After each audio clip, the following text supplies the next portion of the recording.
You don't ask a panhandler for financial advice, and that's why I brought on my friend Jim MacRae to understand Delta-8.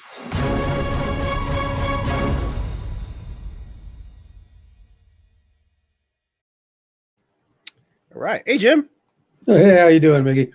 Good, man. Could you explain to the audience like what your background is? Because you're a cannabis connoisseur slash you've been around watching our governing body, the Washington State governing body, and how they've been doing business. Kind of explain who you are? My background is I'm a substance abuse researcher. I did my doctorate in experimental psychology, rats pressing a bar for morphine instead of food pellets, and did some stuff in that space.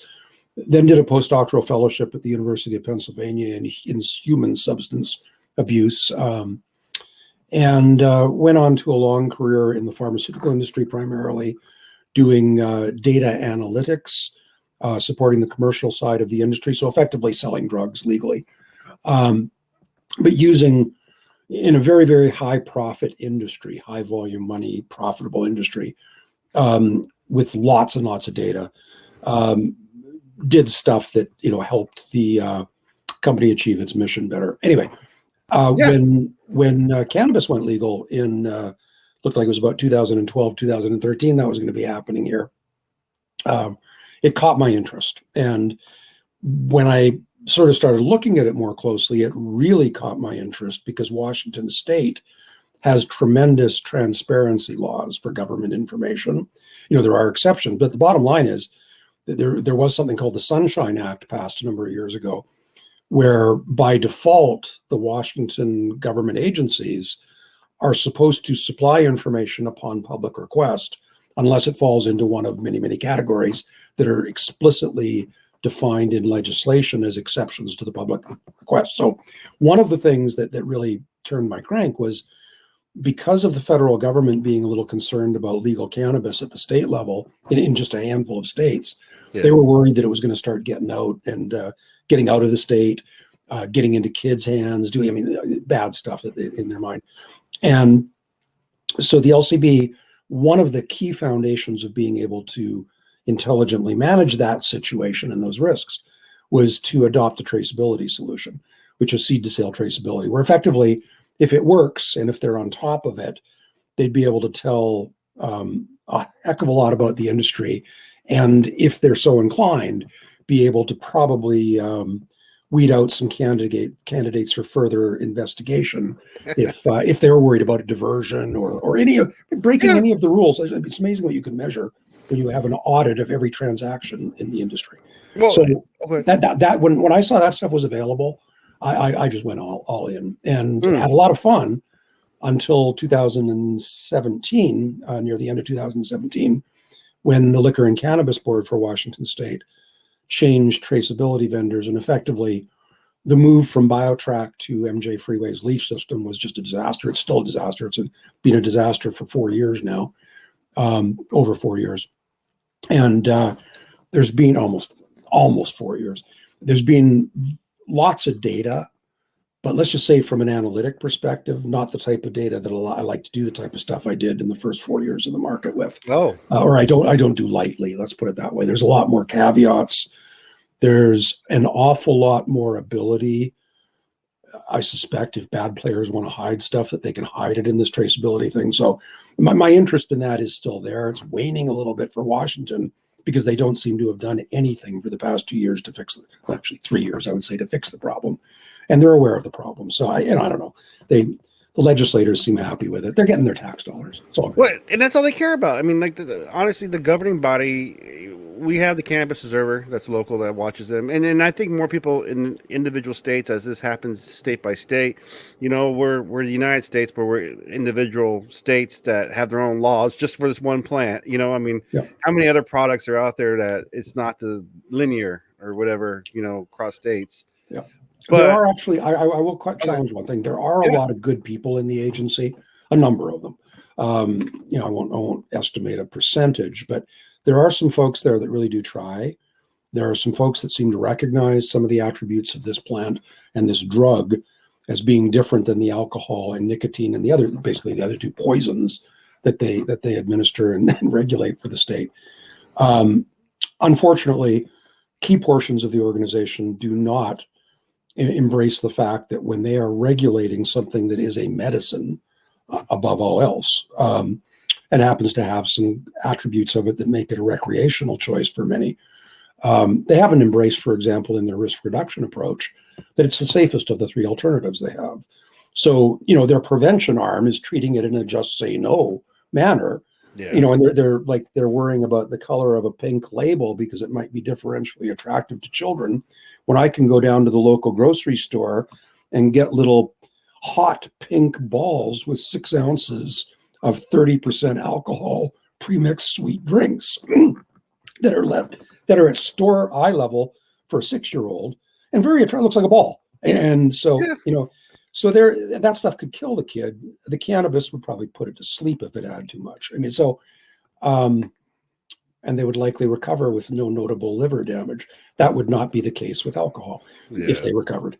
So, it's that type of thing. There's been a lot of bias. They don't do a particularly good job. And now we find ourselves years later, when they've had 7+ years of experience to gain a degree of expertise in this market. And frankly, the agency seems flabbergasted by the fact that there is more than just THC and CBD in the cannabis plant. Yeah, I mean that's definitely why I brought you on, to talk about the recent rule and how it came about, but also, this governing body. I really give kudos to you and to Bailey Hirschberg and all the other people who've been go to these meetings, because to be involved in policy, it takes time. It takes I think most we don't have nice things because a lot of the shit that happens. It happens when people are at work, when people who have the stake at risk are actually taking care of the 9-to-5s and doing whatever it is that people do to live, especially in an expensive ass state that we live in. And also the governing body in the beginning, they had issues. Like they settled a lawsuit with a gentleman. I don't know if you remember that, where like for $200,000 not to pursue the lawsuit about the secret meetings they had. Like, what secret meetings? What secret meetings? There was a gentleman that watch yourself. I like having you on the outside. Well, I mean, the lawsuit's out there, No, I am aware of that lawsuit. I am not completely aware of the settlement because he was restricted, I think, in talking about it. But yeah, I know what the issue was, and it was really egregious. Effectively, to paraphrase, the decision-making bodies within the LCB, the folks that were ultimately going to guide legalization, went off and ran around the state talking to people, and as they're supposed to in this sunshine-protected state of transparent government, when there's more than 2 board members, 2 or more board members together, which is a quorum, it's supposed to be a public meeting. It's supposed to be open. There's supposed to be opportunity for people to see it. And when they ran around the state and talked to a lot of stakeholders, and then, farmers and medicine people and, Green Cross operators, stuff like that. But they also chose in doing that to have a whole bunch of, and I will call it what they were, secret meetings with primarily law enforcement personnel, some local government officials, a lot of folks that ultimately have shown themselves to have prohibitionistic tendencies against this legalization of cannabis. And indeed, I mean, they kind of put us into a position where I don't even call what Washington has legalization. I call it, it's post-prohibition. This is, you can still go to jail for doing stuff that normal people, I mean, hell, you can go to jail for doing stuff that we used to do when it was illegal. And you still want to walk down the street and smoke a joint, you go to jail. They're not going to imprison you for that. But the law is on the books. Bud tenders initially, when this market started, if they sold to an underage person, they were liable for a Class C felony. It's shit like that. So, and then you can sell your little ball full of 37% alcohol to a 6-year-old and not get a felony and might kill the kid. I suspect you'd be in trouble then. But, it's really interesting. Washington state has erred to a fault on the state of caution. It's new. It was one of the first states to come on. I'm not faulting them. They were obviously cautious. That's been demonstrated by many people very effectively. I don't need to repeat that. But they've continued that in the face of all kinds of information and feedback that what they have created here is not meeting the needs of a lot of very important people, not the least of which are the medical people that were at one point, before they initiated this market, estimated to be about 1/3 of the users in the state, of the cannabis users. Yeah. And on a per person basis, they probably on average at least doubling or tripling the daily dose of your typical user. So, you can do a little bit of arithmetic and pretty quickly come up with estimates that medical users at that period in time probably represented approximately 50%, give or take 10, Sure. of the overall cannabinoid consumption in this state. And, I doubt to a degree that has changed much. And indeed, some of them are probably sourcing it from the regulated system. Oh yeah. But an awful lot of things have happened in the regulated system. And probably the two biggest that are negative for that, and one of them relates to this Delta-8 thing, is that the strain variety that used to be out there has shrunk down. There's lots of brand names. I mean, you can see Blue Dream branded as 17 different things, but it's still Blue Dream. That used to be available too. But a lot of the things that were out there, you can still find Harlequin, you can still find the things that are not really the highest of THC, but have mixtures of various cannabinoids and terpenes and stuff that people have found desirable to treat specific illnesses. And to prevent certain things from happening. I am asthmatic, okay? And, when I got this little sucker, the rescue thing, and all the other, and all the other crap. Well, I discovered something a few years ago, and it was just weird that my dad, who was very anti-drug all his life, is deceased, but he, as a kid in Scotland, this would be in the 30s, I would think, they prescribed him, he had asthma as well, they prescribed him a little clay pipe and some cannabis as a kid, and he smoked that, and it made his asthma better. That's what he told me. So he said, when I was telling him, in his later days that, I had some belief that cannabis had some medicinal properties for people. Glaucoma was the thing at the time where the science was showing very clearly it's like a useful drug potentially for medicine and other stuff. But so that caught my eye. And when I became asthmatic, I looked into it a little bit, and at one of the Emerald Cups down in Humboldt, actually it was a little south of Humboldt, but one of the ones in California, I bumped into someone who knew their terpenes pretty well, and I ended up describing this to them and said, hey, so I did something there. I did a dab of a terpene, and just a very small one, low temperature. And I told him I've never done this before. It's like I don't even know what I'm doing, and opened up my lungs, and it was as if the relief. Now I haven't done that consistently, so I don't know what it does long term, but it was better than albuterol, and it was longer lasting, and it was really quite profound. And I went like, holy crap. And no psychoactive effects whatsoever, other than I had more oxygen in my blood. Wow. So I have since found, certain strains that have, and I think it's beta pinene primarily that's doing it. Yes. But really, it's, I don't like the idea of putting smoke in the lungs, but there's other ways of doing that. So and it is, for folks that think medicine shouldn't be put into your lungs, There's other ways. billions of dollars of these little fuckers are sold in the pharmaceutical industry every year. And these have been available in this form basically for 30, 40 years. And they still cost ridiculous amounts of money. I mean, yeah. Okay. There's a cost-effective solution to that. I still carry it, just it's easier if I'm out in public than the other thing, probably more legal too. But hey, what do you do? So that's the thing. What I'm really disappointed in today's market, and then we can talk about today's topic, is the regulators. It's not just the LCB. The DOH is really egregiously at fault in this as well. Okay. Department of Health have effectively, I would say it's close to ignoring consumer safety and consumer protection issues in this marketplace over the past 7 years. And they've done some lip service to it. They've done some things that are more tangible. Yeah. But the bottom line is they have let some things fester that they have been fully aware of for at least 6 years. And in the current rulemaking for pesticides, for Christ's sake, Yes. has been ongoing for almost 3 years now. And I personally have probably sat through 5 hours of in-person meetings and maybe 20 hours of remote meetings just in the rulemaking process for that. And we're at the point where now, I believe sometime in the near future, they're going to reintroduce a new kickstart to the process, to go down the direction that takes all the new information, because this is such a multi-dimensional and complex fucking marketplace. But it's they not, haven't though. learned a goddamn thing in 7 years. And something. Yeah. But where I do not believe they want to learn things, they don't learn things. Where they want to learn things, I think to a degree they have that capability. They certainly have learned how to handle the volume of tax revenue they were getting. It was tough when they used to be getting literally cash from people in the old facility. It was they're having trouble counting it. Wow. It's like, if you ever looked Scarface and things like that, where the back rooms where people have the automated money counting machines. I envision that's what the LCB looked like for a little while. You gotta like be naked to walk in a room just to count the money.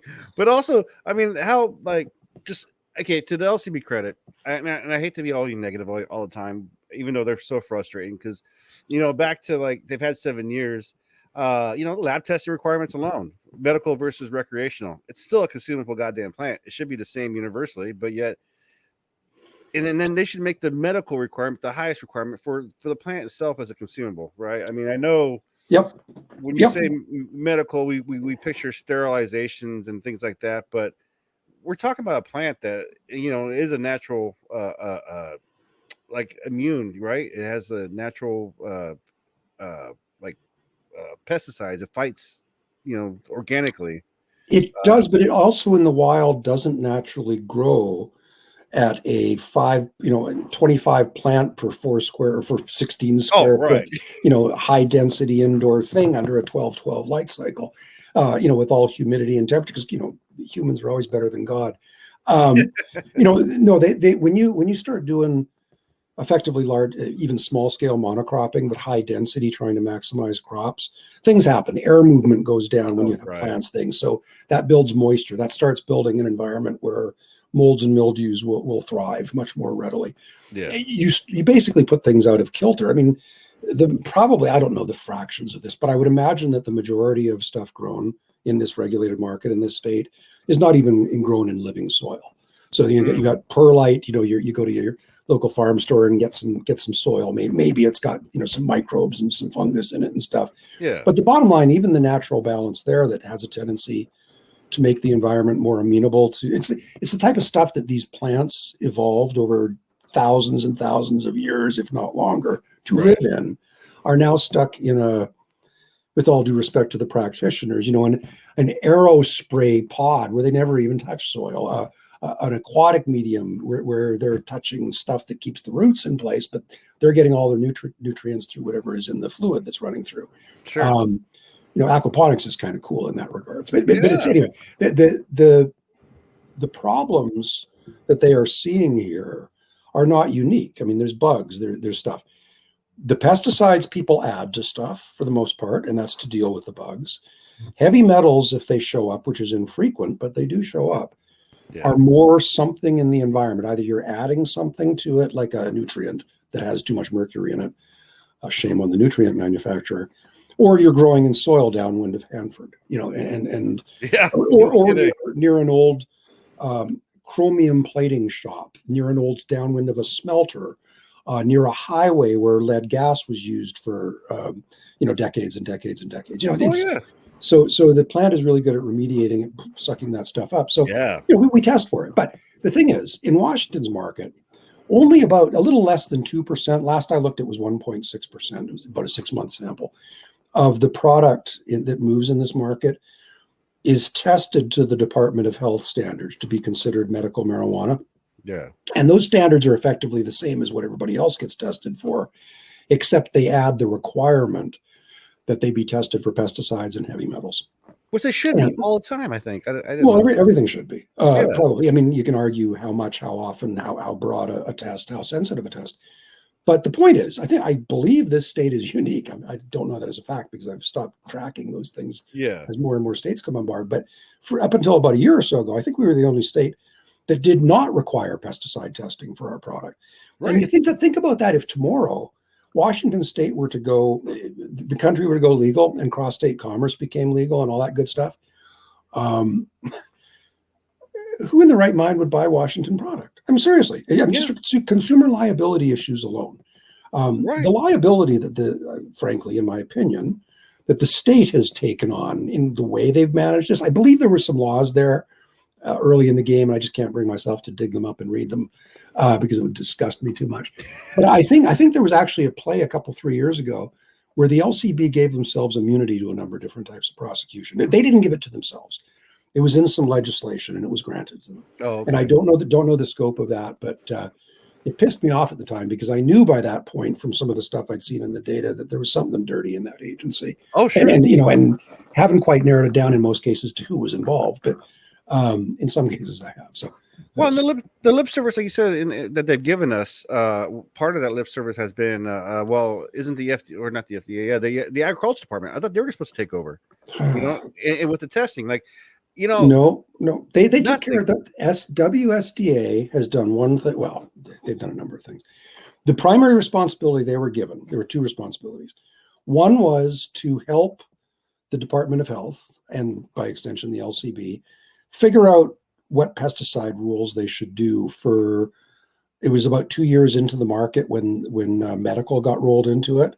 Okay. In anticipation of that, they finally said, "Oh, maybe we should be worried about pesticides because, you know, sensitive cancer patients are going to be coming, immune compromised people are going to be coming in. You know, it's people who are on the edge, neurological patients who are using this to control their seizures. All they need is some of those neurochemical inhibitors that pesticides. That's one of the main ways some pesticides work, is they really screw up neurotransmission. You don't need that in a seizure patient that's using cannabis to try to keep their seizures down. Exactly. So they brought on at that point. The WSDA was involved in the pesticide stuff. The other thing that they've been involved in is, frankly, adopting a clause that was put into a piece of tax legislation that denied cannabis growers a number of very specific agricultural tax exemptions. Like, you know, a farm doesn't pay as much for their diesel fuel, for example. They don't have to pay state taxes on it. Okay. I think. I mean, I don't know exactly what they are. Oh, sure. You know, it's the pink fuel that if you're ever in farm country, they color that diesel differently. Oh yeah, it's so much cheaper. But they denied cannabis farmers all those tax privileges. Man. But what the WSDA did was took that a step further and effectively said growing cannabis is not agriculture. Oh my God. That is the position they took. I don't know if they ever put that in writing, but that is how they have acted since. So there was one dude in the whole department. I'm sure there was more than one. There's some good people. A lot of good people in ag. They do a lot of good for this state. Yeah. But they've really pissed all over cannabis as a crop. Yeah. The one dude who was on top of it made a piece of testimony relating to the pesticide rules the LCB was talking about at the time. This was when they kicked off this new stupid rulemaking thing. And he basically went up there in October, I think it was October of 2018, might have been 17, and said in testimony that he didn't agree with the way that they were going with their rules because the levels they had put for how much pesticides is considered were already too high to be protective of human health. And remember, he's the dude that worked with the Department of Health to make the recommendations of what the numbers should be. The LCB chose not to adopt their numbers. They adopted Oregon's, which were much higher, and they basically allow more pesticides.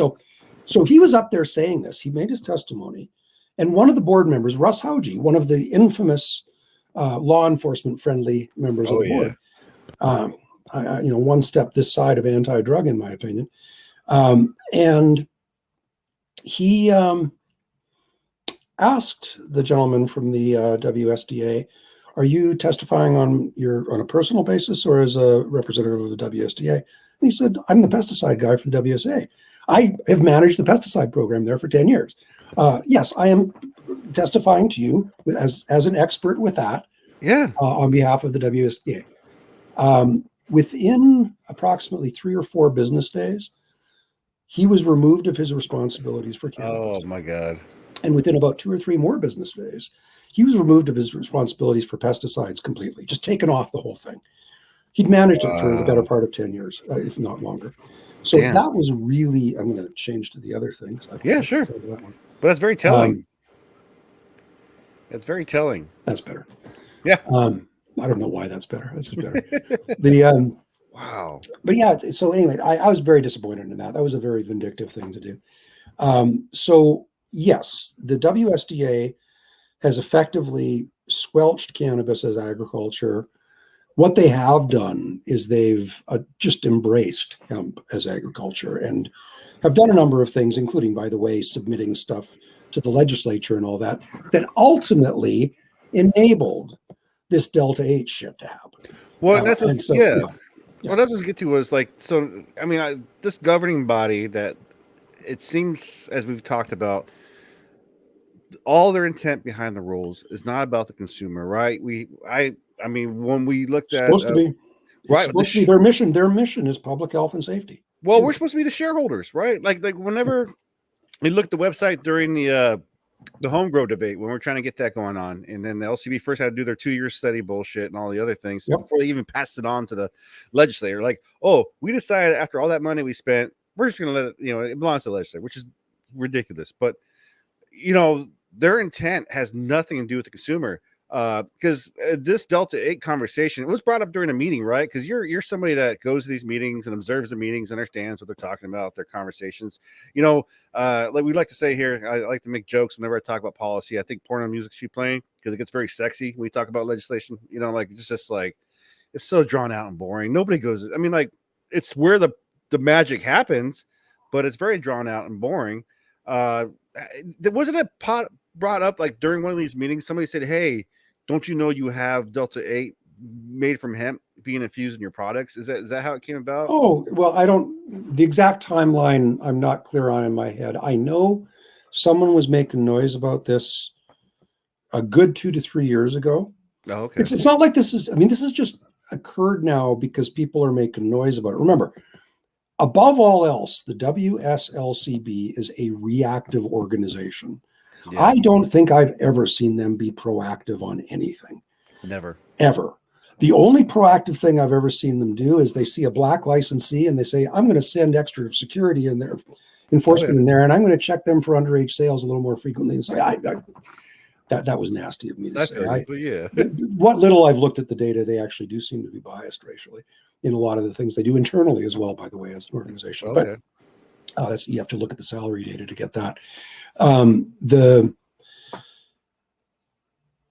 They have basically, I think, treated cannabis as something that their primary responsibility is to moderate the use of the drug, to prevent it to whatever extent they can, and certainly to do everything they can to keep the little children, the minor children of this state, safe from the ravages of cannabis.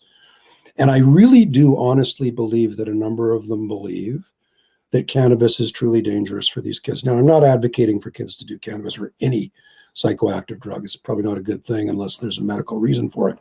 That's one thing right there. There's very few good medical reasons to give a kid nicotine or alcohol. There are some, let's sure. Yeah. Nicotine is a damn good killer of certain things. And I would imagine there's at least one parasite in the world that's differentially, sensitive to nicotine. So, and alcohol is just a good sterilizing agent. And it's a good way to forget your troubles, kids. But it's, I was kidding about that. It'll kill your liver right away. Anyway, they have treated cannabis as if it's something they really have to reel in. They've treated cannabis licensees, for the most part, as if they are the drug pushers that I believe they used to discuss in those secret meetings that they got sued for with law enforcement agencies. And, it's ultimately history, I think, will look at some of the behaviors that have been evidenced by our regulatory agencies en masse for the past 7 years with a really, really negative and critical eye. And the people that have been involved in this to a degree, I really do hope. I mean, early in the game, they had an excuse on ignorance. There is no such excuse for the levels of ignorance that remain today in that agency and in a number of agencies as it relates to cannabis. And I'm talking the real story about cannabis, not the reefer madness story. It's a shame. It's really horrible mismanagement of a market. And they've really, I think, done a great deal to compromise what I see as being the potential ultimate success of this market. Washington State, in conjunction with Oregon and California, if they wanted to, could just dominate cannabis in not only North America, I mean, in a lot of places, if they really put the resources down to it. And like you said, okay. Yeah, go ahead. That's it. I was just saying, like you said, though, like the governing body, like for me, it just seems like they don't concern about the plant, the culture. They don't realize what the industry entails or whatever, but also, Garza in his little jerk off tour, like every time I see him, like there's a new state coming up or a new thing coming up, he's always speaking like, are these they're paying for his plane ticket. This guy's on this jerk off tour, and with bad policy. Like, he's not even, like, just because you happen to be in that position doesn't make you the expert, you know? And that's where he's at. He's at positional authority because he's ex-law enforcement as well, I believe, right? He is, I believe, one of the first vice presidents of one of two of the CANRA, the new National Cannabis Regulatory Agency. They're trying to make themselves out to be. Yeah. And what Rick appears to be doing, Mr. Garza appears to be doing right now, is effectively building a new career for himself for after the LCB. And great.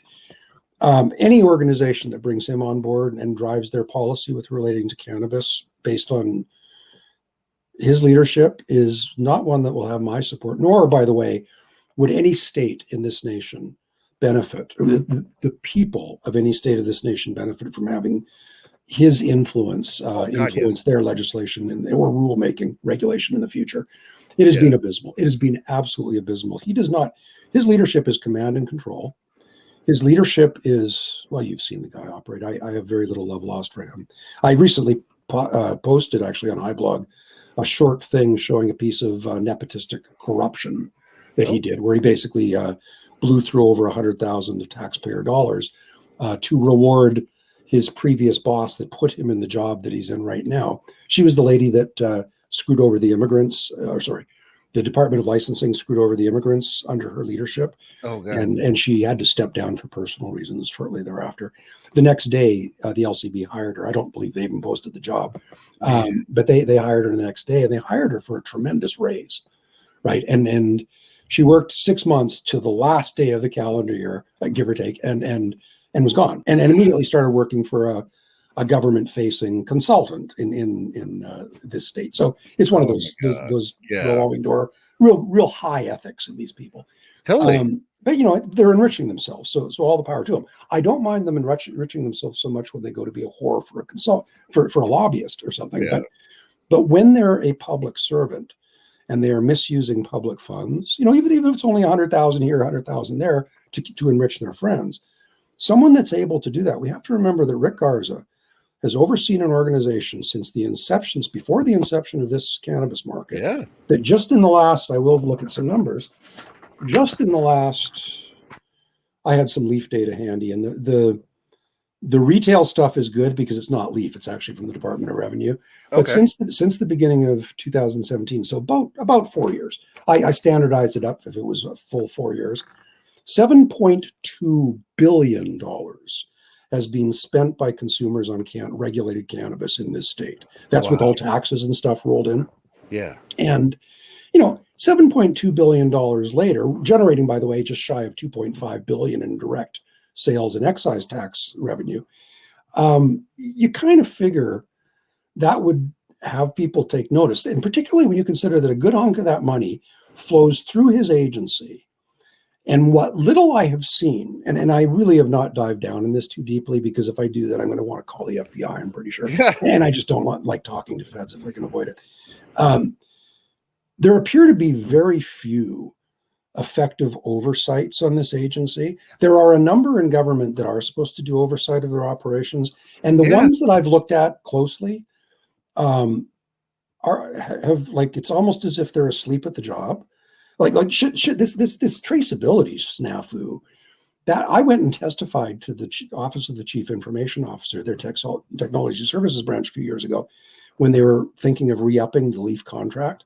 Okay. And the LCB sat there and gave them a presentation saying, all's good, we got some problems, but we're dealing with them. And I sat down, I gave them testimony. I said, I think you just got lied to. I'm paraphrasing myself. I didn't call them liars. Sure. Even though they were. I said, you've just been sold a bill of goods. Don't allow them to pour good money after bad. This thing is not going to work. This is a broken system. It's just design is wrong. It's been horribly, horribly mismanaged. Yeah. But they told me at the time I was the first person to testify before them in over 2 years. And they were really shocked that someone was there actually challenging an agency's position. God. But anyway, and to their credit, they did continue to look at that project for a number of years. But every single time, and there were multiple times, they signed off on the money. So I mean, and to this day, Washington is paying $50,000 a month to those sons of bitches that do the traceability thing. Whoa! And they're not even fixing bugs. There's Man, known bugs, and they're doing nothing. what kind of IT? And again, this is Well, no, showing. what kind of IT are you talking about? Well, their CIO Yeah. left to take a consulting gig this year. And by the way, that consulting gig, she was responsible for all kinds of government stuff, and she was the one that was responsible for bringing on multi-million-dollar contracts and stuff. They have a process, they have a purchasing department, they have, but it's just everything I saw. I thought that the Office of Financial Management would oversee their dollars, reasonably. Yeah. I thought that the technology people would oversee their IT. I thought that the state auditors would maybe keep a half eye on these folks. At least. And and to a degree they do, but in every instance where I have seen something that really smells like bad, and I've seen in some cases even the LCB be called to the rug to it. Yeah. They go up and they talk to the committee or the work group, often in front of legislators, and they say things that are not completely true. They're not completely complete. They are selective. They rarely lie. Right. But let's just say that the message that the legislators get is not consistent with what I know the full truth to be. Yeah. And I don't know the full truth. I'm not an insider for there. But I have a pretty good feel from the various pieces of data that I put together that in some instances they've said things that are just blatantly, my God, that's a very selective way to say that data. And Right. they're trying to shape legislators' thinking that everything is better than it really is. The one thing that is good, with no argument, is that tax revenues from this market have consistently, as recently as this month, exceeded the forecast estimates that people have done, that the internal people have done, on which the state bases their future strategic budget planning. Damn. And and frankly, those groups are biased towards promising less than they can deliver, so they don't want to say, they don't want to forecast too big. So there's a bit of a bias in there. But it's been ridiculous. I mean, it's like a month ago, they made a forecast through the end of this month, or through the end of June, a month before that, and they were off by millions of dollars, and Oh my God. And it's like they keep thinking that this hump that we had up in sales during COVID is going to go down. And it is diminishing a little bit, but we're at a new normal. And cannabis sales are up higher than they have ever been in this state. And my understanding, I haven't looked at the data because I just don't trust Lee for this, but the pricing aspects, everybody tells me, and I do actually talk to a lot of people about this, that things can be had cheaper today than they were able to have a year or two ago. Okay. A lot of things. And when I go to the stores and look, I rarely ever shop there, but I rarely buy there. I do go to look. Right. And basically, prices seem to be down. Sales are up. So volume is really up. They're selling a lot of stuff. Well, and then, back to like this just how, so like the Washington State Liquor Control Board, and I believe most entities that control and govern cannabis, because one of the things I was going to start off with, and the reason why I wanted to talk to you with this is because right now, as it is federally illegal, the rules, the law is still semantical, right? We're just making a shit as we go. And then they especially are when they enforce it, they're making up their own shit as they go when it comes to like, oh, well, you can't have a Christmas lights shaping a pot leaf in front of your store, right? It's just like, oh, check, even though there's no specific rule that says that, right? So these guys just doing whatever they want to nickel and dime people. No, it's differentially attractive to children. Right. Improper advertising. More than 160 square inches. There are actually rules. Now, remember, rules are not laws. True. Rules are the embodiment of laws, and it's how you implement the laws. Yeah. The LCB is virtually 100% in charge of doing the rules. And they have experience regulating alcohol and nicotine. So they know what they're doing in some ways. And a lot of the stuff that we think is stupid and crazy that they do for cannabis is stuff that they do for alcohol and nicotine. It's like there are signage limits and stuff like that. Yeah. But some of the, don't get me going down this. Oh, no. Some of it's idiotic. And really, and some of it really, and this is down to the tragedy, some of it just totally, it goes to that whole mindset. There is a denial that this stuff is really medicine for people. And even the people who are using it recreationally, I would expect that at least some of them are probably doing a little less Valium than they used to do. Are probably doing, that's medicinal. And by the way, it's probably a harm reduction strategy as well to shift the use from those things to cannabis. So it's the government in this state has not, to my knowledge, embrace that in any way, shape, or form, that if they could simply shift, not that it's their place to make or break markets, but if they could shift, 20% of alcohol utilization to cannabis, 30% of tobacco utilization to cannabis, the net effects on public health and I would argue public safety as well. When you how many really stoned people do you see punching out a window, or the guy sitting beside them at the bar? Not that often, unless they've been drinking too much at the same time. But, and then they're usually asleep. So it's they have not embraced the harm reduction potential within this thing, and that is really a shame from the public safety and health perspective. Well, and back to the public safety and health aspect, as far as all use is medicinal use, the testing requirements, the fact that those testing requirements, as you said earlier, when you said 0.00 some odd percent of the whole market is labeled medicinal, because 1.6 give or take. One, and then the 98 point extra is people who say, you know what, we don't want to go that extra mile to prove that our cannabis is medicinally safe. We don't want to go the extra mile and use all proper pesticides and proper. You mean 98.4% of the friggin' producers in this market? No, it's actually, I shouldn't say that.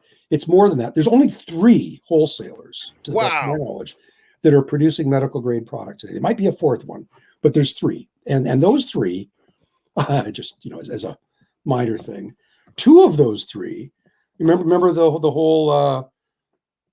One of the wholesalers was named in this production of Delta-9 THC from hemp distillate. Yeah. Then their name, it's like a horse with a horn sticking out of their head.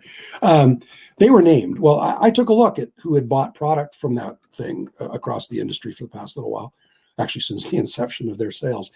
But I was kind of disappointed and surprised, and then a little disappointed, that 2 of the 3 suppliers of medical grade product in the state had purchased from them.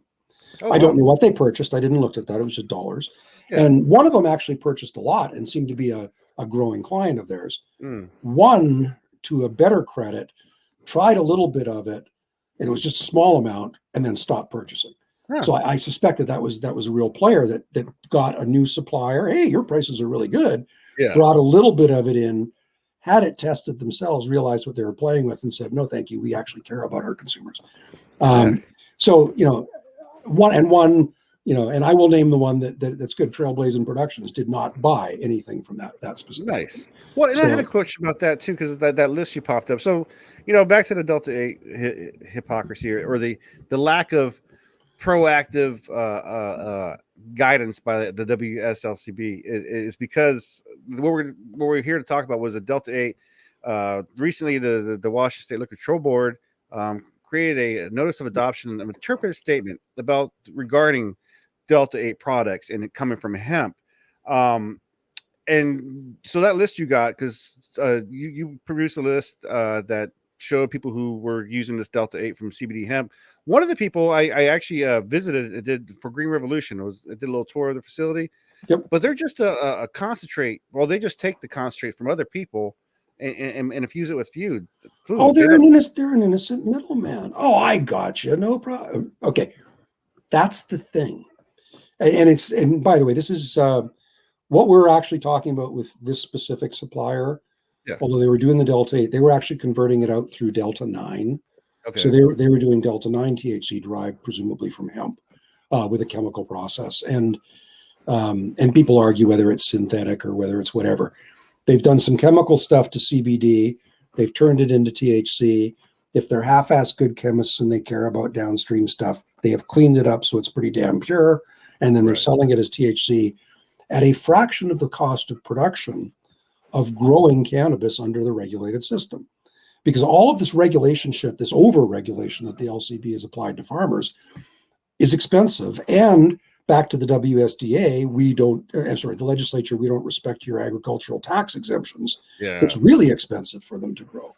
So if they're competing with 1,000-acre farm, hemp farm in Colorado or Oregon, who's mass producing oil distillate available $70 a liter and sending it across the border, and if you can get a 50-odd% yield off of that, which I believe you can get more than that, but a half decent chemist should be able to get over 50. I mean, you're basically producing THC for I mean, more than you and I could use for less than God, I yeah. probably pay for beer in a month, and more than you and I could use for a year, Yeah. not that I would want to be quite frank. I don't know if you've ever, well, of course you have, tried different things. Oh, I mean, yeah. some of the high THC strains out there are really, really, I mean, I almost wonder why people even like them. It's just, it's, That's what me and dabbing. I don't really get the whole like I've done a couple, and then, again, it always comes down to source. Like you and me as asthmatics, I've learned recently that I love gassy things yep. that have that gassy, and I think it has to do with that terpene that we're talking about. I really fell in love with Mad Mark gas, and right now I'm smoking some Sky High Mendo that really is gassy. It makes me feel better when I breathe it, for my asthma. But I think with like, so for like the layman out there, the non-Washingtonian, um, to talk about what the Liquor Control Board recently did was they produced a rule, right, saying no Delta-8 produced from hemp is allowed in the market, right? In any I-502, like pretty much they're Kind protecting of, the kind producers, of. right? Yeah. Or What they did was they put out two interpretive statements. okay, And interpretive statements they're a new thing. I didn't know what they were, right? It's like I've been following this really closely for 6 years. I've never seen an interpretive statement. And suddenly we get two of them. Well, actually, we got three because they did one hemp one for the Delta-8. okay, And then like 2-3 days later, I guess some industry people said, hey, you're going to cut into my profit stream. Didn't I buy you off in the last round of corruption? And right. their response, or whatever happened there, I'm speculating. I feel you. And for whatever reason, they decided this really nice wholesaler that's presumably using this technique has made a very good case. So they altered the language of their interpretive statement a little bit, which of course even further confused people because it allowed some things and it's like they're playing favorites even as they try to interpret statements. But Oh, for what an sure. interpretive statement is not, it has no force of law. Okay. It is the licensing agency's interpretation of what their own rule means, which I think is just hilarious. They wrote the damn thing, Wow. but Yeah. they are interpreting what it means and the constraints around it. And in this specific instance, the LCB has clearly been heavily, heavily advised by the Attorney General's office. There have been meetings where they go into closed session. This is another piss off, back to the old public meetings thing, Yeah. that lawsuit. They invoke attorney-client privilege whenever they want to, if an attorney is in the room, if one of the AGs or assistant Wow. AGs is in the room. Gotcha. And they don't have to share results of those meetings, minutes of those meetings, any of that shit. And they abuse, just like they abuse sole source contracting in this government. Like only one person can possibly program in Excel, so we will give this to them. And without a competitive bidding process. So I'm not shitting you. That stuff happens. Or there's only It's one really accrediting body. It's a hobby of mine. I actually go through the web stuff and look for. I have a flag, of ones that are clearly they seem to be inappropriate, questionable, Okay. almost laughable sole source bids. Anyway, it's not just this agency; it's endemic in our government, which means, by the way, people are spending a hell of a lot more money for probably crap service. Oh, sure. Out of vendors, but it's but their friends are happy and everybody's happy.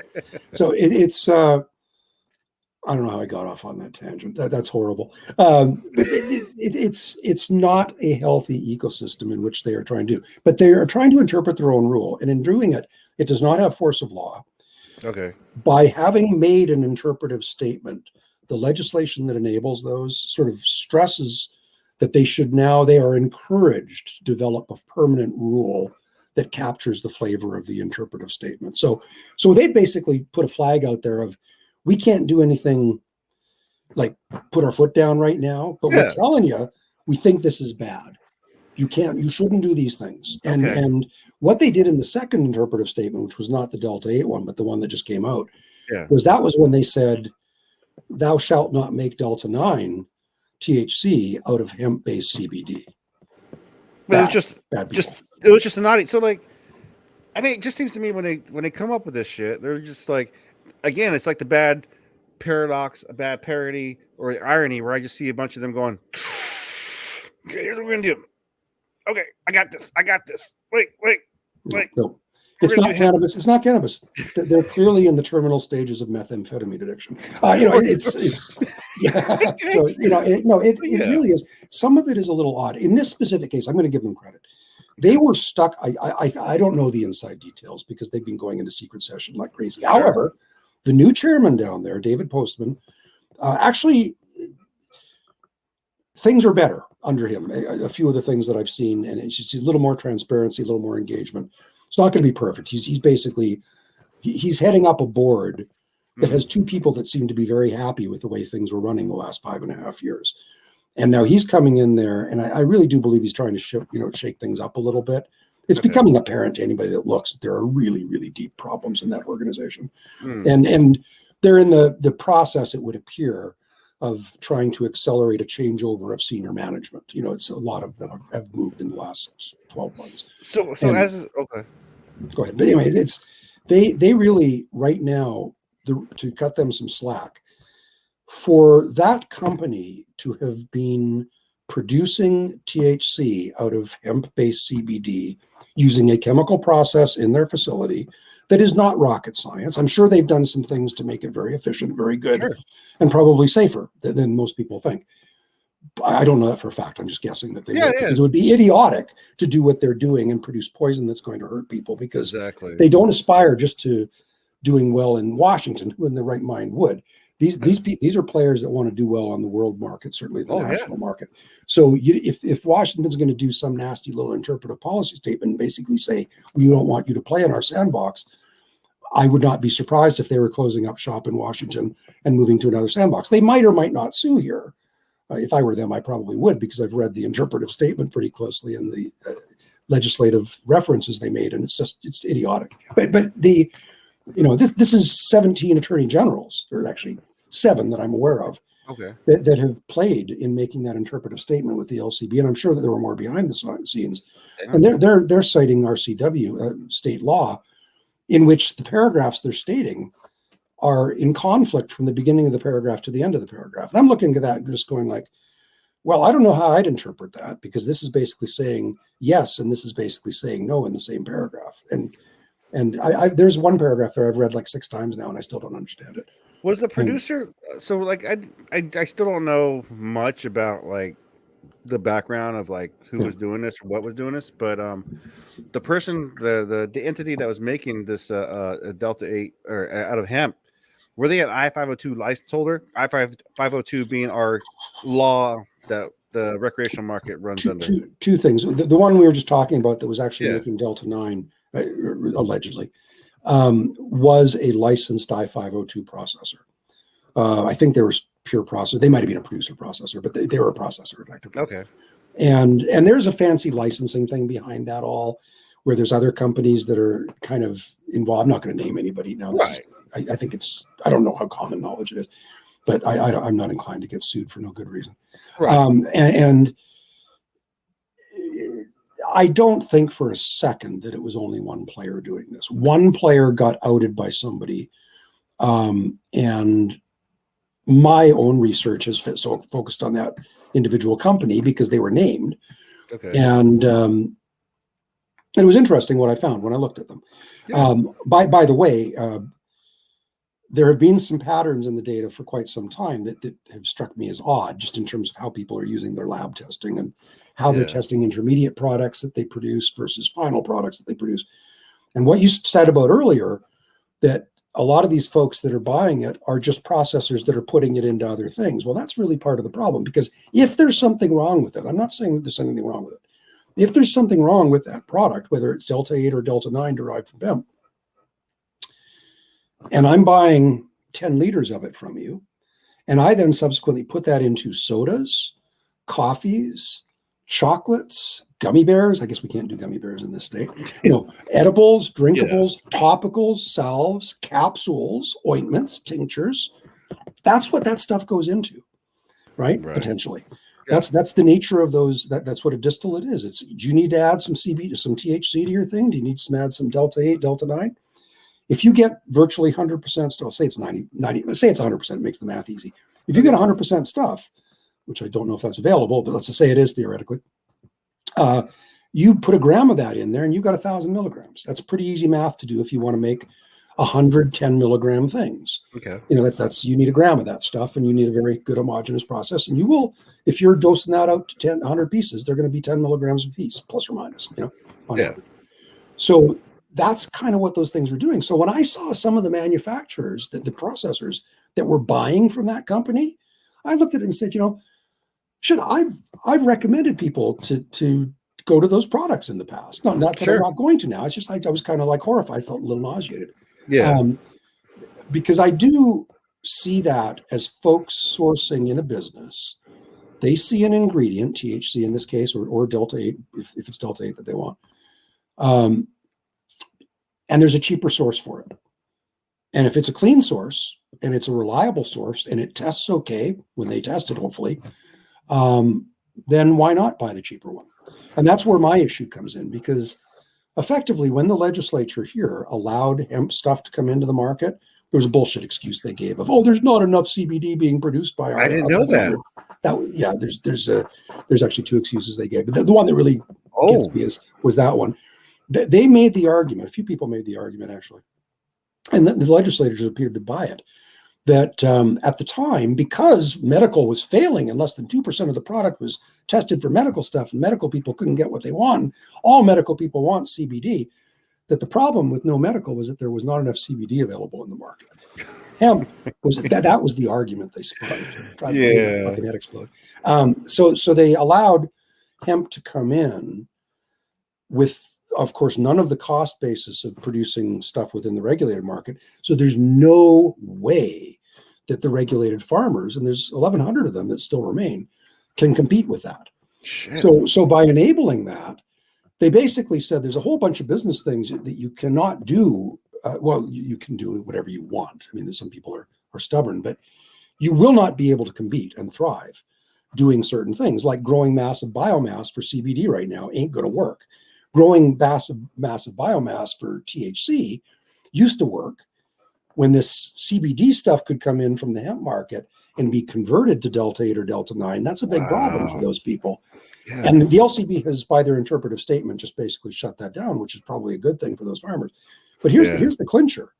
When that legislation was put in place that enabled the CBD to come into the market, at the same time, this is now rubbing salt in the wounds, the legislature initiated an additional $81 per year license fee for the regulated farmers to pay for the hemp program. What? It's going to take away their business. So yeah, that's what they did. And it's really, there is so much passive aggressiveness to it, and some of it's not even passive towards cannabis in this state, that it's just, it's almost embarrassing. The hemp market. So I didn't know that they were allowed to sell hemp within our 502 recreational market. Yep. Are the hemp people then abiding by a C2sell policy too then?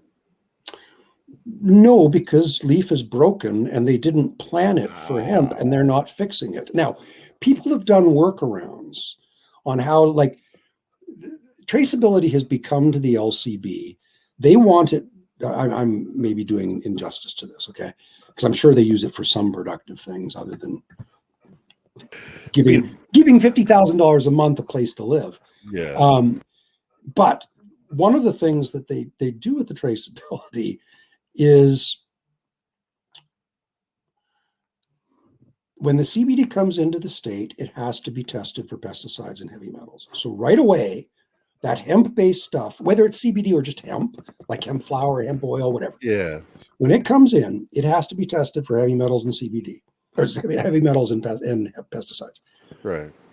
Right away, it's better than 98.4% of the stuff on the regulated market in terms of its testing standards. Sure. Then it comes in and people do things with it, and it has to be tested again. I'm not sure exactly where in that process, but basically it's tested twice.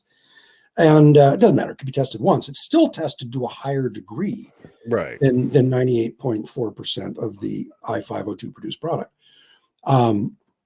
So right away, I'm beginning to look at that and say, okay, I can see people making an argument here that this stuff that's being sourced could actually be improving the things in the market. So the things you can do with it, this was fun. I had a lot of fun with this, and this I did do some calculations on, that if you were to say, let's just use Delta-8 and Delta-9 as interchangeable here. My understanding is that Delta-8 Well, it will get you high, get you somewhat less high than Delta-9, but otherwise they're more or less the same. You know, there's like a double bond different or something like that in a very complex molecule. And that's not a trivial thing. You know, it's sometimes that means the difference between it's medicine or it will kill you. In this case, that is not the case. I mean, they both seem to be pretty innocuous, and you know, in young people, they can probably have some neurotoxic effects, which is not good. But you know, again, not like alcohol, which unambiguously simply kills neurons. You know, a dead neuron is not a sick neuron, but it's a dead neuron. So if you can bring in all kinds of CBD and turn it into THC and even extract THC from hemp, if you've got 1 million pounds of hemp, which by definition is 0.3% or less THC by volume when they test it.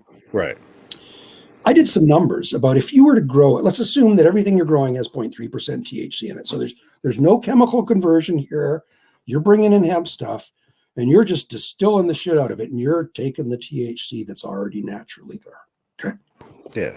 Just if you were to do that, tier one producer, let's say somebody was growing only 2,000 square feet. I know that's going to go up to 4,000 soon. They changed that rule, but a tier one producer is 0.045 acres. That's how big a tier one is under the old system. Okay. Turns out that if you look at some numbers that I've done, I'm not going to share the details.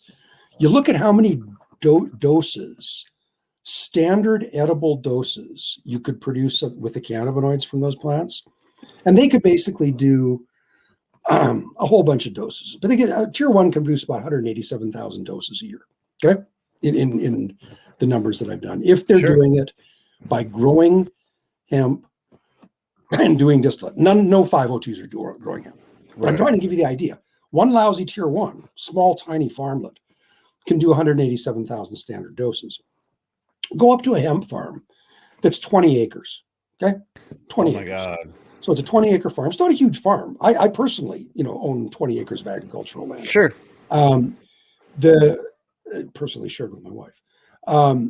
That 20 acres, if you grew hemp on it, and I've talked to some experts who I think, but I've got some pretty knowledgeable information about if you're growing hemp in the Pacific Northwest, and you've got a decent. My question to them was, I want to grow for extraction. I want to grow legitimate hemp, so it's going to be less than or equal to 0.3% when I harvest it. When I do the testing 4 weeks before harvest. And I'm going to have decent seed stock genetics for getting good yields on extraction. And I'm a decent farmer, okay, with decent soil. And I go out, what can I get off of an acre? I got that numbers. Then I talked to some chemists that I know. And I said, okay, now I'm playing with this. How much THC, how much of this can I get out of it? How much, if I do that, how much am I going to get out of it? So anyway, I put all that stuff and mushed it together. And the bottom line is that 20 acres could produce 81 million doses, standard doses of edibles. Damn. There are 7.6 million people in this state. There's about 5.4 million adults. So that's 16 doses per adult for the year. 120-acre farm. Let's go to how much the LCB has actually licensed, which is somewhere around 19 million square feet. It's actually, I've got it here. 18.2952 million square feet as of like a month ago. Just square footage, not acres. Square feet. That translates into, by the way, 420 acres. 420. No shit. When you do that, that can presumably, theoretically, would be able to produce 1.7 billion standard 10 milligram doses. So that is 1,144 doses per adult per year in Washington State, or 3.1 a day. That's if 100% of the adults were using, that amount. Yeah. It's not. It's around, by most estimates, around 25%, 25 to 30% are using. The government will tell you less. It's about 25 to 30%.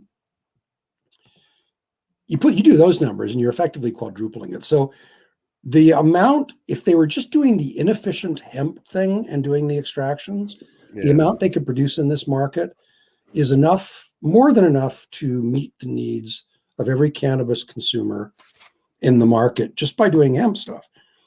So that 420 acres There are individual hemp farms that are bigger than that. Yeah. So if you get one of those things going, one lousy hemp farm with some big, robotic tractors and a decent, cultivation plan and some processing capability available to them, some high throughput processing capability, could effectively replace 1,100 existing licensed farmers in this state. So it's a existential threat to farming if this were to be allowed unimpeded. So, kudos to the LCB for doing the interpretive statements. I think there's a lot of funniness in what they've done, but they're between a rock and a hard place, because here's the punchline, Miggy. For that company to be doing what they were doing chemically and not be shut down when the LCB found out about it right away, the LCB was obviously had their hands. They didn't think they could do anything. Right. There's something I haven't heard talked about a whole lot, but I know something about the licensing process.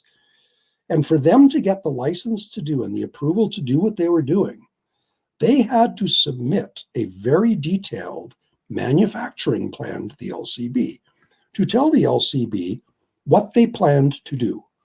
Sure. Take CBD in. They may or may not have said the source. I don't think they have to. Take CBD in, hit it with some acid, hit it with some heat, do some magic to it, put it in a column, get stuff off, and create Delta-9 and Delta-8 THC. Wow. Here's the punchline. The LCB had to sign off on that plan for them to be able to do it. So at some point in the last 3 years, Oh my God, yeah. 2.5 years probably, the LCB signed off on what that, and I suspect other companies have been doing. So the LCB, first of all, knows who's doing this. The LCB has not said anything, but the LCB said, yes, it's okay for you to manufacture THC out of CBD, out of thin air. They created it. And create it and bring it in across state boundaries and shit, as CBD. Right. So they approved that. Now, I think history will have taught the organization that was a mistake to do that, because what they approved was wrong by, I think, just about anybody's standards in some ways of looking at the world. Remember, THC is illegal, federally still. And yeah, I mean, that's a little bit schizophrenic, but there's over 1,100 farms right now that are doing the regulated game in Washington state. And many of those people have put their lives on the line to do this. Oh, yeah. They've invested everything. I mean, there's some big players that are just doing it big player way. And they're tend to be playing in spaces like what we're talking about here. Yeah. But the other 800 odd players that are the smaller mom and popish type places, maybe 10, 20 employees here and there, the small players, the really small players, those folks, by allowing, they don't have a chance. But by allowing, I would say by allowing out-of-state freaking product in, or out of cannabis product, I mean essentially marijuana product, because it's above 0.3, you've kicked them out of the market. You've kicked their product out because they can't compete against a large farm who can give you 100 kilograms of distillate, whereas you have one small little farm and I can only give you 10 kilograms or whatever. Right. That's crazy. And I want 100 kilograms because I want to make 1 billion units, not 1 million units. Right. The numbers yeah. The market. That's the market. They limited the market by that. Yes, they did. Well, now you got to remember, it's the legislature that enabled this. And right. Mark Sanford, I think, was the guy who was the dude. And he actually, right after approving that HB 2334, was kicked out of the legislature because he was I don't know what he was doing. He was doing inappropriate sexual things with people of the opposite sex that were his aides and other women that were around him. And the party actually turned on him too. It was kind of ugly. I saw him at some of the WACA meetings when they were trying to endear themselves to him.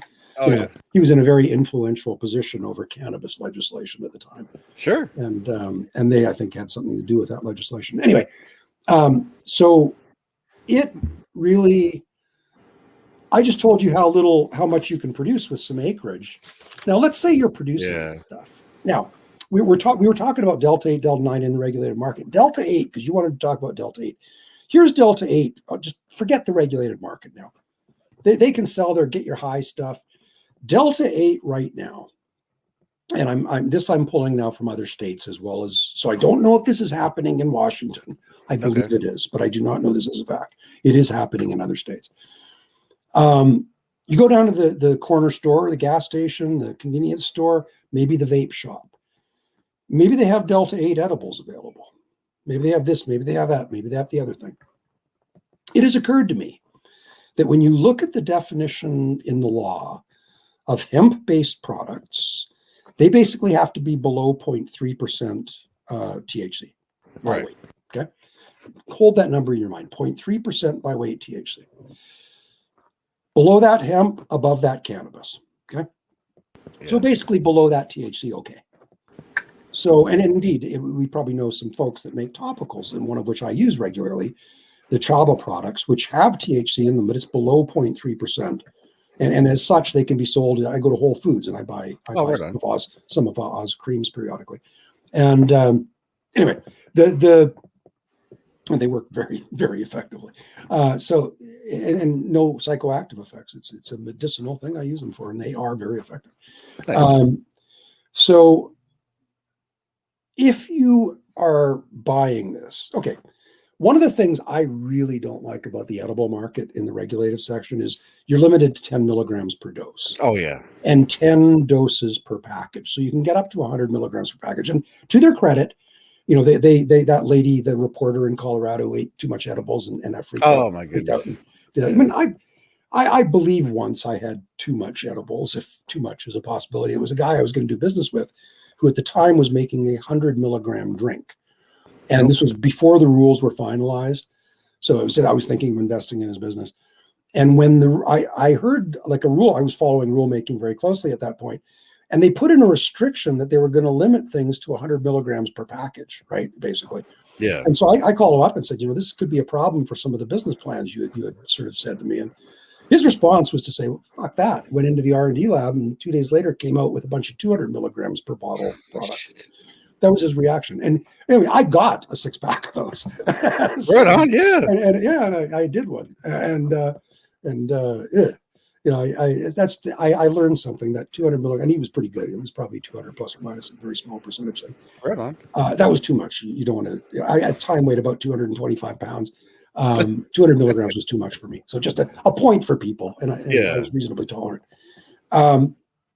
If I wanted the types of dosing that used to be available in the Green Cross system, you know, 40 milligram, 80 milligram in some cases like the quad dose that Sheba chews, were up north of 160, if I remember correctly. Yeah. You have to buy multiple things. You know, and those used to be able to get those for $5-6.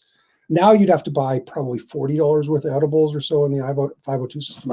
That's my guess. Right. Looking at prices. In theory, I could go into a gas station now and buy a Delta-8 brownie, right? 4-ounce brownie, 100 gram brownie, easy numbers. If that were 0.3% or less THC, it would still by law be considered a hemp-based product. Right. Okay? A 4-ounce brownie. Where do I have 4-ounce brownie? Yes, I do. I have a 4-ounce standard chocolate bar. Guess how many standard I-502 doses are sitting in that 4-ounce chocolate bar if it's 0.3% THC by weight? 4 doses? 27.7. Oh, Jesus. There's 277 milligrams in that. Oh, I got you. Yeah. It's actually 92.3. It was 4-ounce even. If it was 100, it would be 300 milligrams. Or sorry. Oh, my God. If it was 100 grams is 100,000 milligrams, right? A gram is 1,000 milligrams. So 100 grams is 100,000 milligrams. 1% of 100,000 milligrams is 100 milligrams. So 0.3% of it is 30 milligrams. Damn. So you're at 30 milligrams, you know, of product. You know, I would actually off by an order of magnitude there. 300 milligrams of product in that instance. So you're getting 30 standard doses out of 100 grams. So suddenly you can, I mean, that's too much. I mean, you don't want to eat that much. Sure. Yeah. But the point is that is actually a hemp-based product by some of the legal definitions, including some that I believe are active in this state right now. I have not made an effort to track federal laws, state laws, this flavor, the other. We live in a world where it's federally illegal and they can throw you in jail for a long time for selling cannabis. Yeah. Yet people are making tens of millions of dollars a year. Individuals are making tens of millions a year in this state doing exactly that today.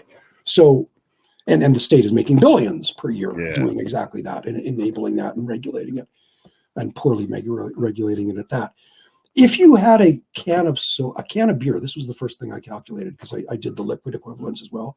Okay. A can of beer at 0.3% THC is 106 standard I-502 doses. That would have just over 1,000 milligrams. Turns out a can of beer weighs 354 grams, give or take. The beer I weighed, which was a bail breaker. But it actually, I actually did weigh stuff for this. I had a lot of fun. How much would a loaf of the bread that I bake be if I made it 0.3%? That would kill me probably. Sure.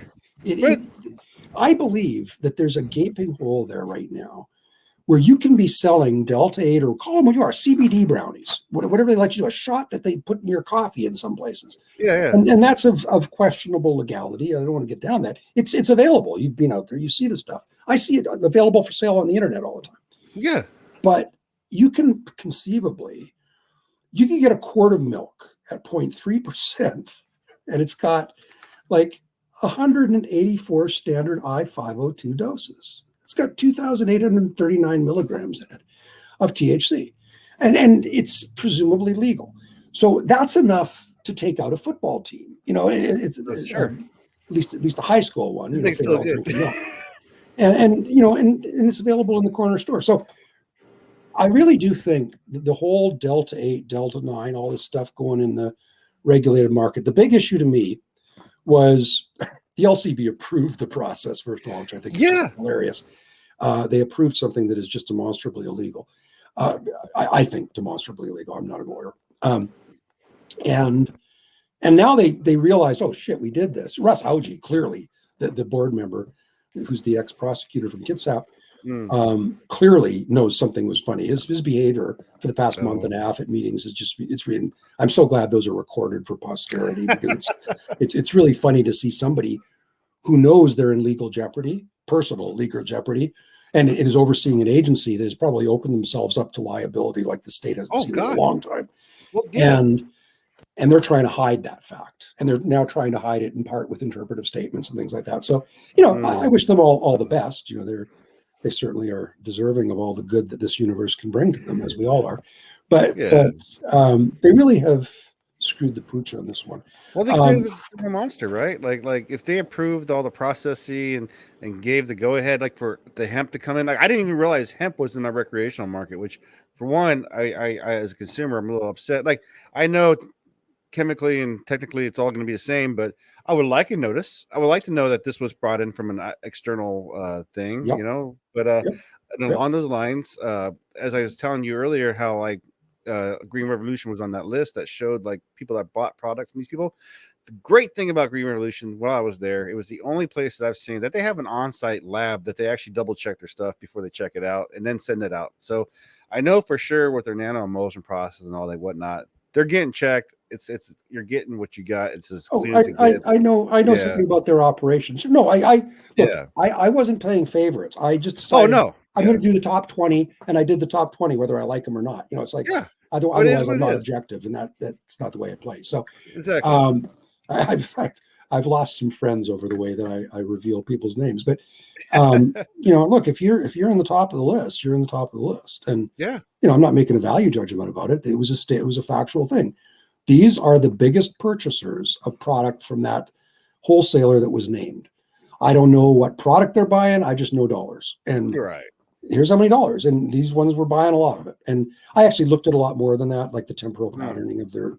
I mean, I do a lot of stuff to categorize growers and retailers on a lot of dimensions that are important to me as a potential consumer and as somebody that folks sometimes come to as advice on where they should shop and what they should consider avoiding. And so I do this for fun. I'm categorizing retailers and wholesalers all the time, and I know who the good players are by my standards and who the bad players are. And more and more, I'm probably going to be sharing that publicly because I really do think that people need to know. And the LCB is just not doing a good job keeping people safe. They do. I mean, like I said, I was shocked. I didn't know hemp was in the market, and it's just funny that hemp, and then they crack it on these stupid ass little announcements. Well, at the same time, my gas station right down the street from me, they have CBD shits on the shelf. Like, I'm surprised Washington State itself hasn't banned external CBD and other type products, like from all these little Well, gas stations. they and may whatnot. have, but the primary enforcement people in those tobacco, alcohol, vape places is the LCB, and they are as incompetent as tits on a bull. You Yeah. know, and although I shouldn't say that, I'm sure they're an erogenous zone for a bull, but you know, they're not that functional for parenting. Right. The hemp stuff, you know, the LCB could solve things tomorrow. They would have to invoke their emergency rule making process. And as I have learned recently, the new LCB under Chair Postman does not seem to want to abuse their authority with emergency rules. And by the way, I think that's a good thing. Yeah. Because the agency has abused that traditionally over the past 5-6 years. The Agreed. most noticeable one was our babies are going to eat edibles, so they did this emergency thing to make if colors are too vivid, they can't be on your label. If certain fonts can't, you know, all that ridiculous stuff that they've done. That was an emergency rulemaking session because they saw in their mind an immediate emergent threat to the health and well-being of the babies of Washington State. Babies being minor children under. Right. So all apologies to the later teens, but you're a baby to the LCB. Oh, yeah. Unless you're one of their investigative aides, then they'll let you go and buy alcohol and cannabis. But I mean, yeah, we live in this dichotomy where they had to make an emergency rule about color and shape of a goddamn gummy, whereas I can have cotton candy vodka tonight, if I want to. Yeah. All they have to do is introduce a requirement that the inclusion of any hemp-based products, hemp-derived products, etc., be included on the label. Period. Yeah. If they do that, then the consumers are informed. That is a good thing. Yes. Sorry about the phone in the background. I don't. No worries. Oh, shut up, phone in the background. Oh, and it's not even a person that's going to tell me who they are. The allowance of hemp into the market. What do I care? If they let the consumers know what they're consuming, that would be a good thing. Yeah. That's just basically into the whole consumer protection thing. Just inform an informed consumer is a better consumer, better known consumer.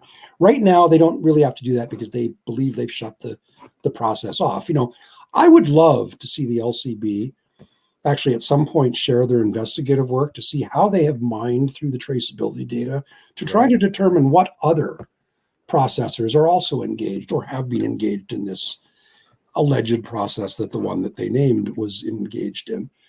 Or the one that has been named, the agency didn't name them.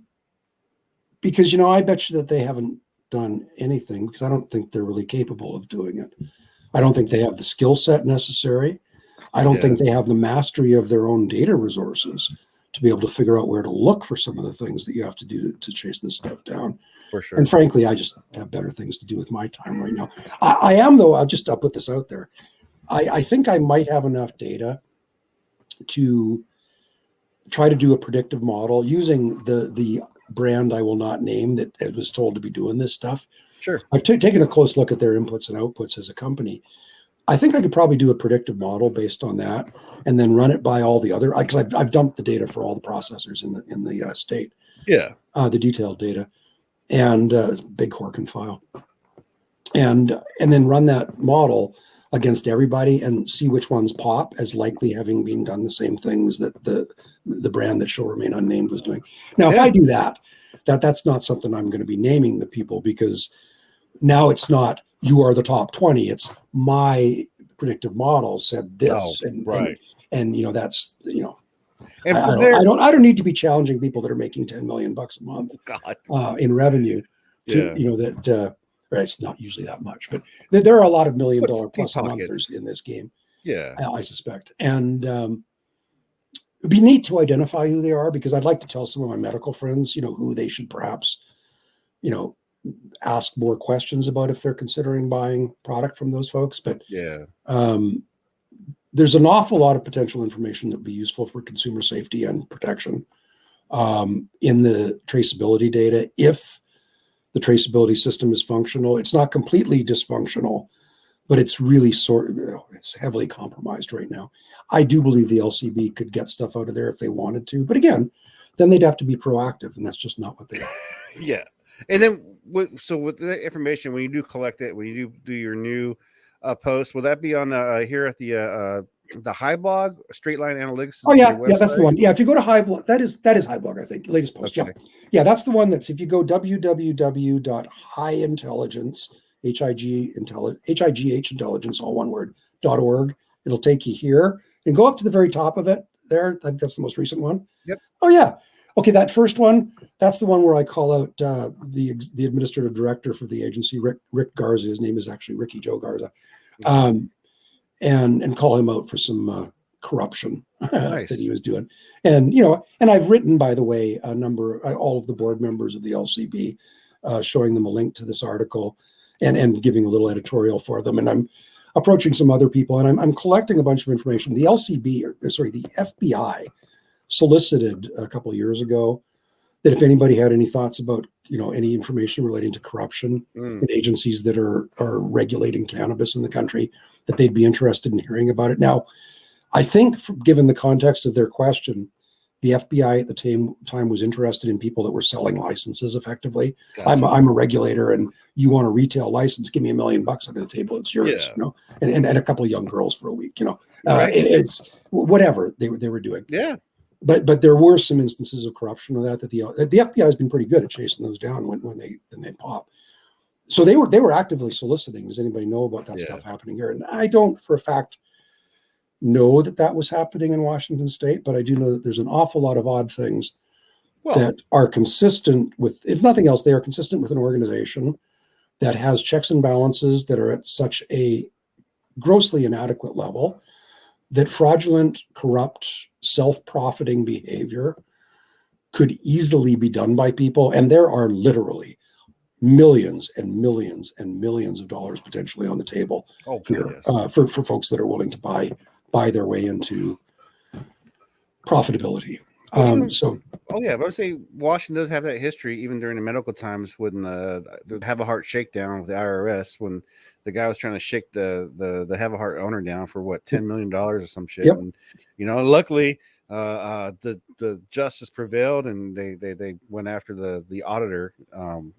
Was found to be a bad person. But yeah, man, hey, I really appreciate your enlightenment on just Washington State. Whenever I talk about the legalization here, I always picture that meme from Always Sunny in Philadelphia, where the guy's all spattered out and here's this over here, this rules over here, and this rules over here, and this one's created over here because of this guy. And now with the hemp thing, you just fucked my mind up. So I really got to reevaluate what I do. But hey, man, I really appreciate you. And then everybody check him out on Straight Line Analytics.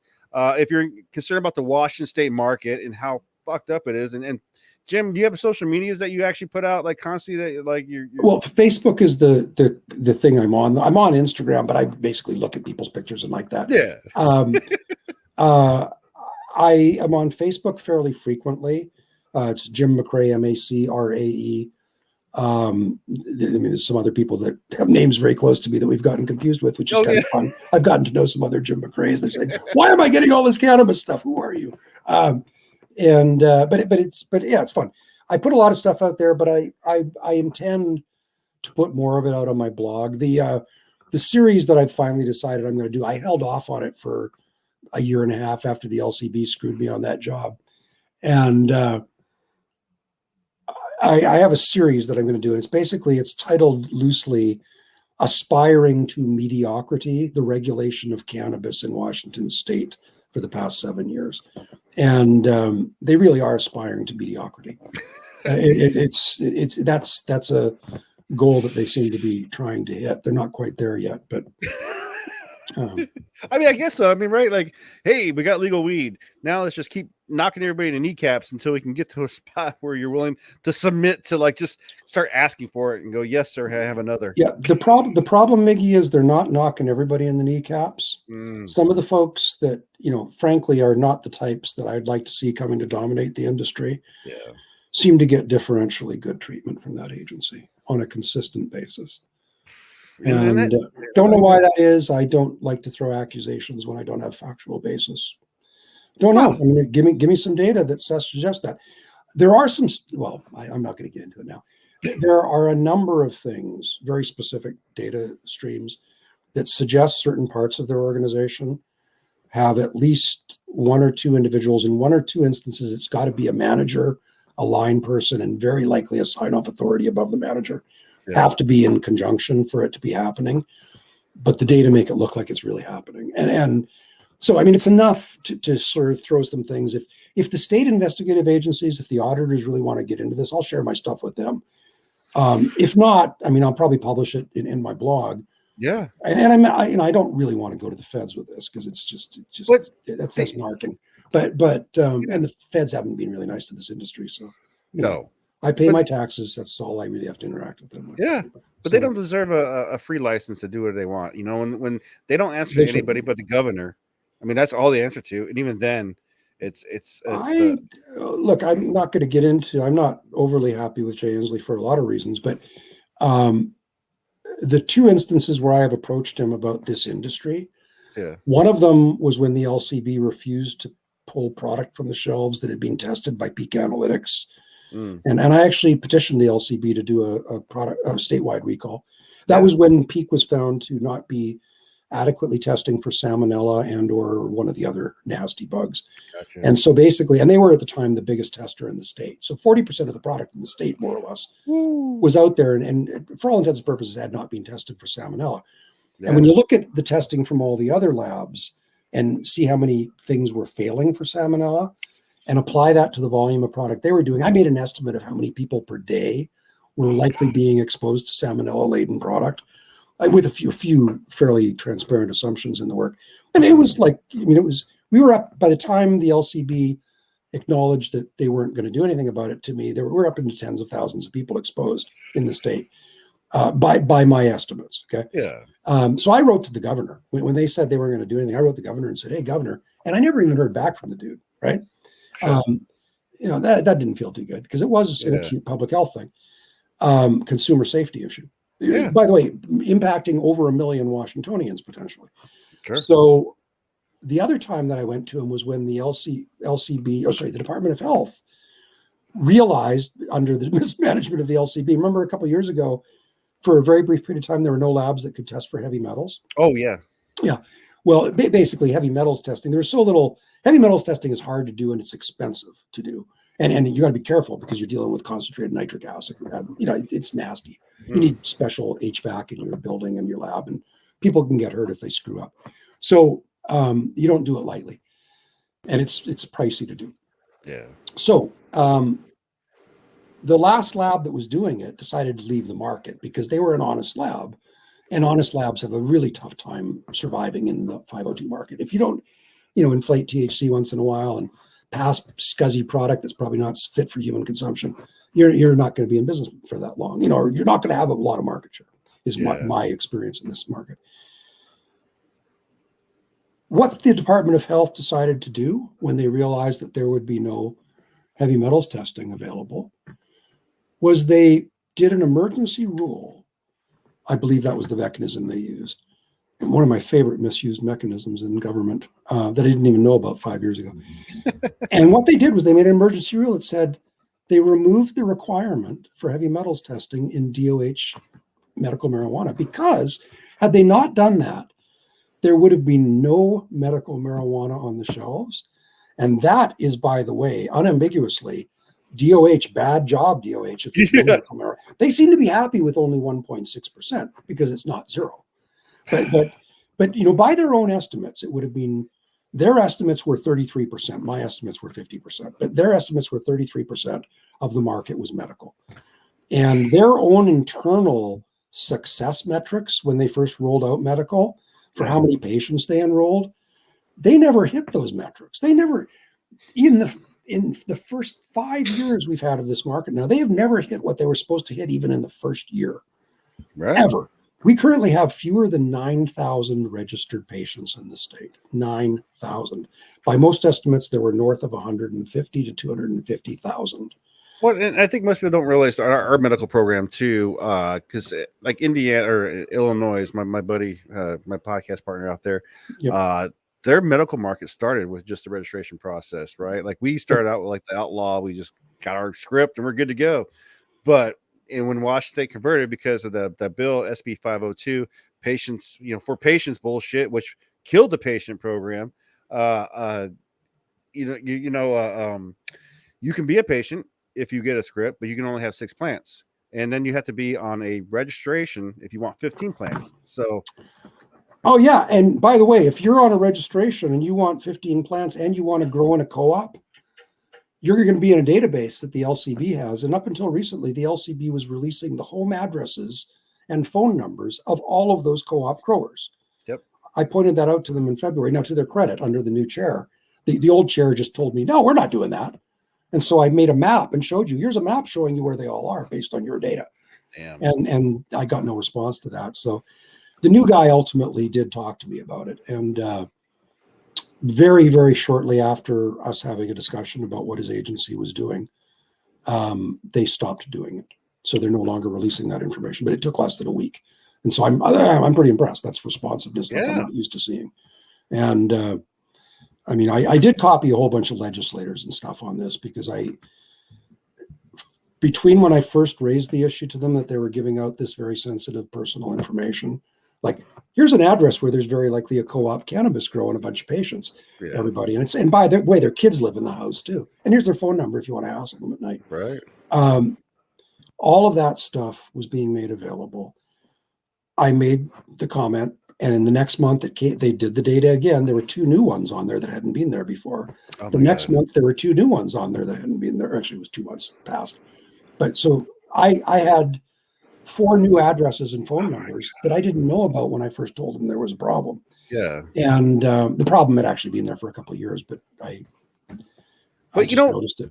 I think you helped them because it seems since the inception, right? Since with the bad leadership, it's always been this jerk off session of like, hey, we're going to be for the patients, but we also need to get this consumer market established. And, there's always these like listening sessions where they want to, how can we help the patients or how can we, there isn't a regulator in this state, to the best of my knowledge, and I've worked with a lot of them very closely. Yeah. That believes cannabis to be medicine beyond whatever the law in this state says, that they've got to treat it that way. So they do it at the minimal levels. As of 3 weeks ago, do you know how many full-time staff the Department of Health has on cannabis? No. 1. Oh my God. Well, they maybe 2 now. There's an aide helping that person.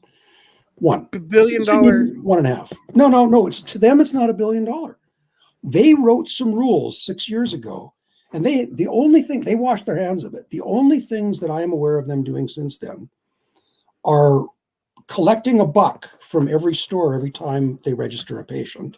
Jesus Christ. And certifying certified medical consultants to be able to serve as bud tenders to patients. Yeah. And administering a database of the patients from which they are incapable of producing a list of the currently active patients. Now, I don't know if they really truly are incapable of doing that. They refuse to do it. Now, I don't want to know people's names. Yeah. But they can't produce reliably a count of how many currently active patients there are in the state. I've made 3 separate public record requests for that. And they basically got honest eventually and said our database is broken. Our reporting functions of the database are broken. We can't do it.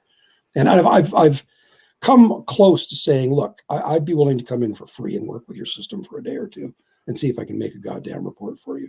But I'd probably have to sign papers and stuff. And I'm not I don't know if I want to do that. So, no, it's fine, man. I'm about to retitle this though. The trials and tribulations of legalization in Washington State. Hey, we're better than we were, but yeah. From a medical perspective, we are not better than we were. The Patient Protection you're correct. The Patient Protection Act basically broke a system that, while it was being abused for recreational purposes by many people, was meeting the medical needs of quite likely hundreds of thousands of Washingtonians. And they killed that, and they killed that almost overnight. And they know they killed it, and they know their system is not meeting the needs of those people. And aside from the lip service that they pay, I really don't see any evidence that any of them give a shit. Yeah, no, I totally get that. And that's just great note to leave on. But I really appreciate you hanging out, man. And thank you. Stay a minute. I'm gonna click this button and we'll end the broadcast. But like, subscribe, and check out Jim. And if you're interested in the policy, and and really geeking out because Jim's a longtime patient who I went to a trivia with him, a cannabis trivia one time, and I just kind of sat in the corner as you and Leslie answered all the questions. And I was like, oh, down at Halo, I remember that. Yeah, I was like, what are you going to talk about Cheech and Chong? Because that's the only fucking thing I know. But you're a great source of knowledge, man, and I appreciate you. So, yeah, let me just click this button and catch you.